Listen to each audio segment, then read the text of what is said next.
আসসালামু আলাইকুম ওয়া রাহমাতুল্লাহি ওয়া বারাকাতুহু। প্রিয় দিনদার মুসলমান ভাই ও বোনেরা, আজকের আলোচনা পায়খানা যাওয়ার সময় দোয়া। এই দোয়াটি আপনি অবশ্যই একবার পড়ে নেবেন, তাহলে যে কোনো শয়তান জিন থেকে রক্ষা পাবেন ইনশাআল্লাহ। আমার চ্যানেলে নতুন হলে চ্যানেলটিকে সাবস্ক্রাইব করে লাইক ও কমেন্ট করবেন বন্ধুরা।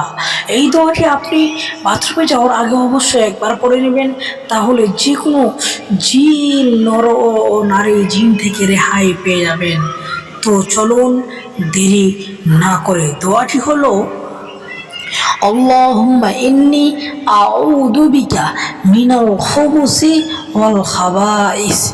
আল্লাহুম্মা ইন্নী আউযু বিকা মিনাল খুবুসি ওয়াল খাবাইস। দোয়াটি বাংলা উচ্চারণ সহ দিয়ে দিয়েছি। বিসমিল্লাহ আল্লাহুম্মা ইন্নী আউযু বিকা মিনাল খুবুসি ওয়াল খাবাইস। আল্লাহ তাআলার নামে, হে আল্লাহ, আমি আপনার নিকট ক্ষতিকারক নর ও নারী জিন ও শয়তান হতে আশ্রয় প্রার্থনা করছি। সহিহ বুখারী হাদিস নম্বর ৫৮৮, তিরমিজি হাদিস নম্বর ৬০৫।